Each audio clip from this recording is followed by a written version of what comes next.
I just kind of sat there shocked. I didn't really say anything back. I had this really bad habit. That is ridiculous. All right, who can guess who this is? Just thought I'd draw other geniuses. That's probably what that was. It was probably a cockroach dropping. Ooh, where did I even... Ooh. But it's really important. If you're a young artist... Welcome to my Tasty Art Expedition, everyone. I'm Artifacts, and today I've got a treat for you. I'm going to take you through an old sketchbook tour of a bunch of sketchbooks I found sitting in my closet, and these date back, I don't know, over 15 years. This is kind of scary for me, actually, because I'm not sure if I'm going to be depressed finding out that my older drawings are better than the ones that I have today.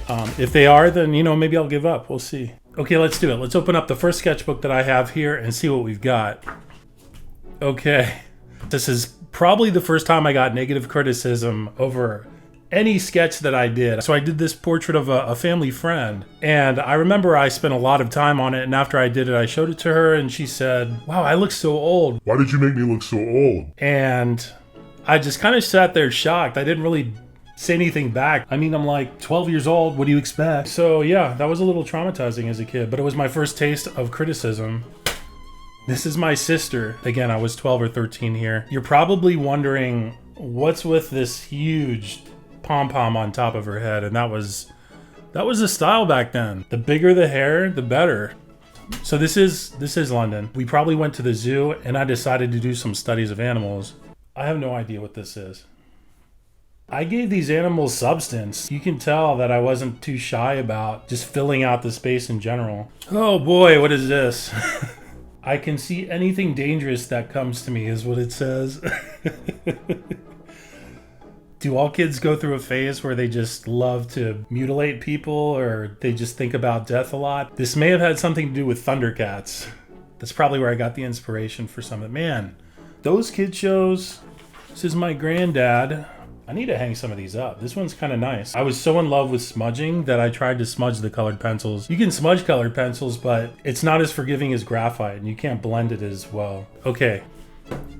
If you look at this sketchbook, look how thin that is. All right, what did I have? Like 5 things? And this is 24 sheets. So I had this really bad habit of just tearing out things that I didn't like and tossing it. Now I can't see some of the things I learned along the way and laugh at myself for it. But it's really important. If you're a young artist, keep your stuff. Don't rip out your pages, because you learn things from all of your sketches. You don't want to just get rid of things that you don't approve of, because you can't look back at them and understand, okay, why did I do this? What are some of the things I want to work on? And you can see your progression.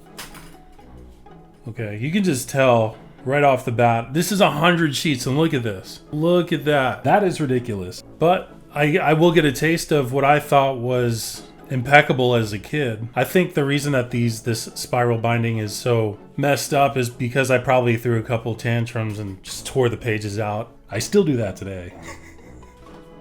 There we go. Yep. I guess I was pretty pleased with this one. Portraits were huge for me. Look at that.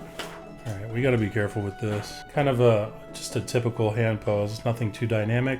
But hands are hard. That's not too bad. I was 13. Smudging was my shading technique of choice. I did some cross-hatching back then, but I wasn't like too huge on it.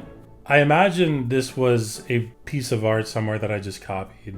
And that's that. So we're looking at about four to five sketches or drawings a piece per sketchbook. Still. Another 100 sheet. How is this 100? Bald man portrait. Flowers of unusual size. What makes them so unusual? It's my little dog growing up, Sparky. Next one. Ooh, yeah. So I think this is closer to high school. Okay, look at this. 1 page. This was the summer as a 13-year-old. I think I was so happy with how this turned out, I didn't want to ruin it with a signature, but I felt back then that I had to sign absolutely everything. And it is good practice. You want to sign it so that people know it's yours. So 1, that's a new record. This might be the same. All right. Who can guess who this is? I was 13 years old again.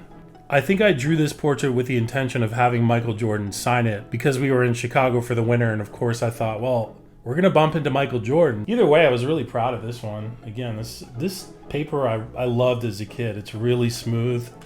This one has more to it. I wasn't ripping everything out. There's a variety of stuff in here, so this one's actually pretty good. I may have been 14, 15. This is Mozart. If you couldn't guess, but obviously you could because it's just that awesome. We were in Salzburg.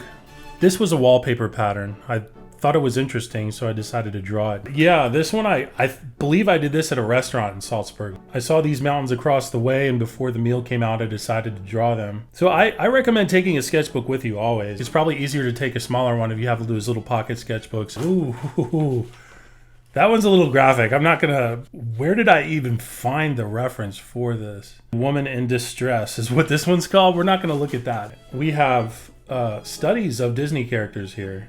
These are actually really good. I'm surprised. How old was I? Flags. Here's some chrome work that I decided to do with colored pencil. Medusa.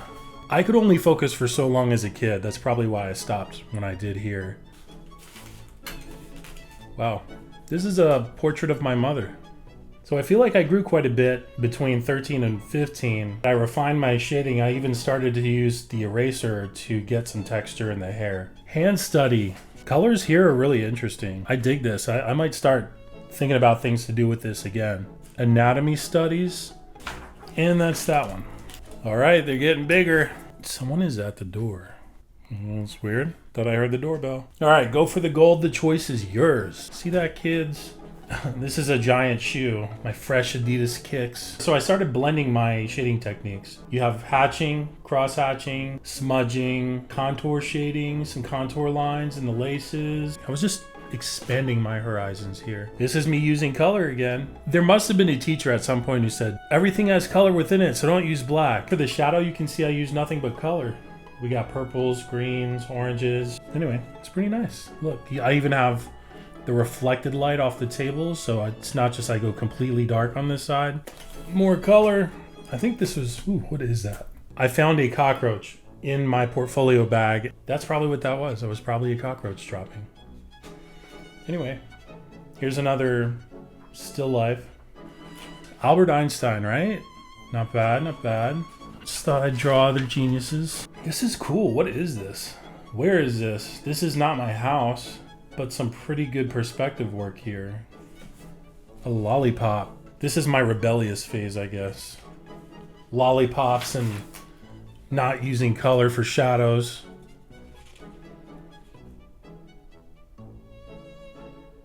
A skull. If you're doing sketches, maybe write down where your reference images came from. Skeletons and skulls and bone structures. I mean, it's great to study, but where do they come from?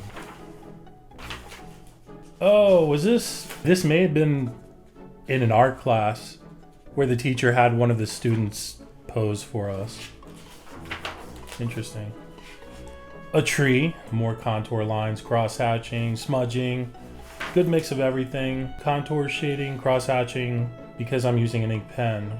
Ooh, this, I did a painting using the Vermeer Dutch technique where you paint just in grayscale and then you do a wash of color on top of it afterwards. And this was kind of a study before I did the actual painting. This was a little toy I had growing up. Plastic. It's actually a lot smaller than it looks. You would put it on the end of a pencil. I have no idea what that is. Look at that. It's a colored pencil drawing. Just looking at this makes my hand cramp. Probably had to sketch so hard to fill in all of the texture of the paper. This brings back so many memories. It's crazy. Like I can see myself drawing these. This is the window that I used to look out from. Not bad. This time was a lot better. So I had 60 sheets and I still have a bunch of sheets. I could probably reuse these, but I won't. This is a moment in time that I just want to preserve. This is a 100 sheeter. And right off the bat, we have, I don't know what I'm doing here, Salvador Dali kind of feel. Just playing with colors. Here we have a charcoal portrait, I assume. I'm using some black and white high contrast. Willie Nelson, yeah, okay. Willie Nelson was popular, and I guess I had something in a magazine with him, so I decided to draw it. But there he is. It's a good likeness of Willie Nelson. Yeah, just another woman. I think this was probably from maybe the same magazine or something that I got this out of. Either this was my senior year in high school, some of these charcoal drawings, or it was in college. This was something that I found in a museum, and I just did a study of some different angles of the statue. Don't know where this came from. But I was doing a lot of charcoal work, so kudos to me. Exploring different mediums. What is this? Charcoal and graphite hand sketch here. I assume this is my skateboard, but it looks like this is a bunk bed. This is kind of cool to do this, to understand how you can mix colors and find gradations. Colored pencil work, working on blending the different colors. More work with drapery. Just a quick whatever. So introspective, you know? As an artist, I feel like this was required. You had to do weird stuff like this. Some bells? E flat? Why is E flat so important? Some of these works are just so deep. What's going on here? More E flat. What is that? This person has a bushy tail like a squirrel. So profound. This is a spiral. Little blobs. These are like Rorschach tests. What do you see? First thing I thought of was a bunny that's stretching, and while it's stretching, I have no idea. I don't want to give people too much insight into my brain. This is college. These are some of my dorm buddies reminiscing. These are more abstract things. I think what I did was I took a picture. Based on the composition of that picture, I just did some random things on the page to get the same kind of feeling. I don't know that it really had any meaning. It was just kind of a feeling. I just kind of picked colors that felt appropriate. Oh no! It fell off! Wow. This is kind of cool. I don't know. Angsty. This person's just so sad, and then, of course, red. This is older. This feels like it was in high school. Well, that is it for the Artifacts Old Sketchbook Tour. I think the big takeaway here is, if you have a drawing that you don't like in a sketchbook, just leave it there. You'll learn from it. You'll be able to find new ways of achieving what it is you're trying to do. It's always good to just look back and see what you came up with and how far you've progressed. You might come up with a masterpiece based on that one thing you really hated. Well, if you like this video, give it a like or comment, and be sure to subscribe so you can catch more art drawings and demos in the future. Thank you for watching.